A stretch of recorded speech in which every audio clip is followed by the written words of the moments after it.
Thanks everybody for checking back in with me. I hope you guys like this machine. I personally love this machine. It's in my arsenal and I use it pretty much every day, other than when I'm reviewing other machines. So hope you guys like it.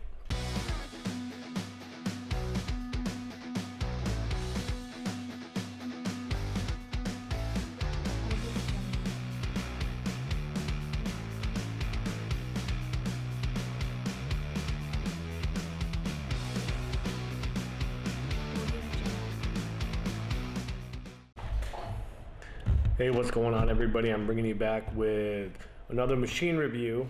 So these machines aren't new. I reviewed them several years ago. So it's kind of a recap, just to do the machines justice, the company justice. I'm gonna redo it with the new setup that I have, and it is worth revisiting. I've owned these machines for a long time. Actually, they pretty much dropped the Neuma4. One of my friends down in Florida, he let me know what he was using. I was like, wow, they look awesome. So I purchased some machines. I contacted Carson and I purchased them, and yeah, so I've been using them pretty much ever since, every day, other than the times I'm reviewing other machines where I'm giving them a fair shot. This is my go-to for a liner. And for the longest time, it was my go-to for every aspect of my thing. So if you check my Instagram, I'll link that. Most of my work, if it's tagged, was done using these machines. Without further ado, so the OG setups, I actually have sold 2 of my machines to fellow artists who, just fell in love with them. So I don't have my stainless one, and I don't have my other OG aluminum one, but I do have still the 33 OG. You can see that. I don't know if it's focusing or not. There you go. Yeah, still awesome, still super cool. You'll notice that, and actually I do have this motor at my home. I was doing some retrofitting and stuff, and trying to design a battery that would literally sit over this, so you don't have to, essentially you turn the battery and it would like groove into these like a tongue and groove style. I don't know if you can see it, but yeah. So I was redesigning one of my batteries I have, 3D printing this out to make it slide over and turn as one unit. So, but then at any rate, they don't make the old ones, and now they're making the new style, which are larger on all the old ones. As for the Neuma5, that's a totally different machine. I don't have that yet to give a review or my thoughts on. Hopefully soon I will have that for you guys. But as of now, let's go back to these machines, because honestly, they're awesome. I still think they're one of the best machines you're going to get your hands on, for many reasons. One, if you've tattooed as long as I have, or you may actually be using a coil, there's no substitute for a coil. The feel, the skin interaction, it's just, this emulates it about as good as you're gonna get in a rotary machine. At least all the machines I have, this is the most true to life feeling of interacting as a coil. So as for lining, it's phenomenal. Absolutely, I have not lined with a better liner yet, including the Critical 5.0, which is a great liner. Can't go wrong with that machine. This machine, even the older one, the Gen 1s, which is what this one is. This is the brass. I don't know, it doesn't look super brassy. It's got a nice little shine to it. It's actually dirty from my fingerprints, apologize. But this thing is gleaming when I actually hit it with a jewel rag. It's beautiful. And it's heavy, very dense.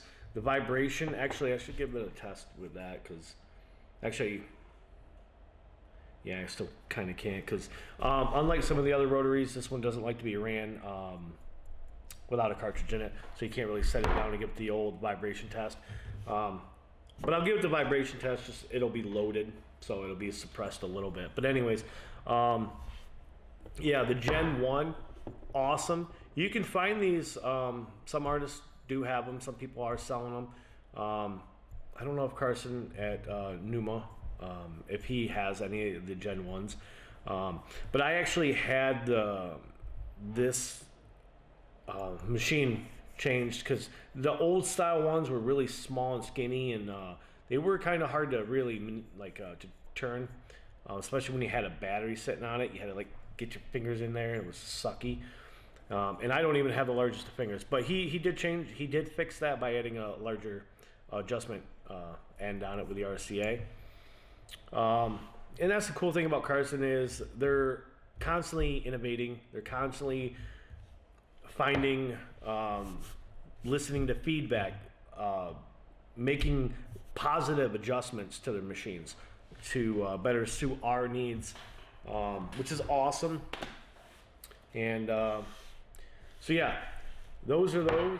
And here is but these are pretty much my two that I go to constantly. This is set up for my liner, this big dog right here, and this one I have set up as my color packer. My profiles on this, I believe, are a 40. Well, I speculate.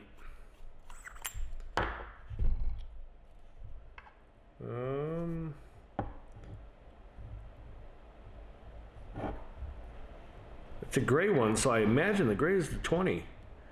It is. Actually, I had this in playing around with it. Yes, I did.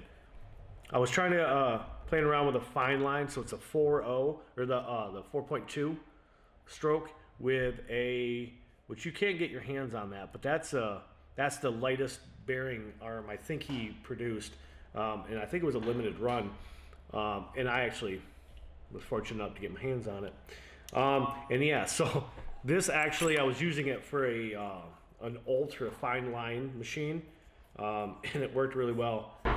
This one is set up as a 20. I can already tell you right now. As I speak. Yes. Yeah, this is the 23.6. And I have the aluminum, which is the bearing arm you would get. And it's funny is if you look in these machines, they appear to be dirty, but they're not. They're really honestly not. The oil turns dark as it goes through heat cycles and stuff like that. Running wise, I do believe these are the 8.5 watt motors, and you can go all the way down to 5.5. I think I've even gone lower than that to do stippling. Honestly, this is a really hard, a very hard hitting stippling machine. So you can turn this down really and just slowly do circles and just stipple, and it still hits hard enough to leave nice crisp. It's not faint washy, it doesn't fade away, it doesn't super gray out like some gray like little stipples you see. This stays nice and solid dots. It's pretty solid. This machine, there's not at least not for me, I have not found a one machine to rule them all setting yet. I use 20 to line with, and then it's not hard to, I mean, this is how easy it is to, boom, take your other one, pop it back in, tighten it back down, and now you're literally doing the next job. It's that easy to swap cams. It is a bit of a pain. That's why honestly you can get multiple ones. It's more efficient that way. But I mean, if you don't mind, if your time is your time and you don't mind slowing it down, you know, take it apart, be clean about it, switch cams over. He does make different bearing arms. That's when you're getting into, you might want two different machines. But for me, the brass, I have 3 different brass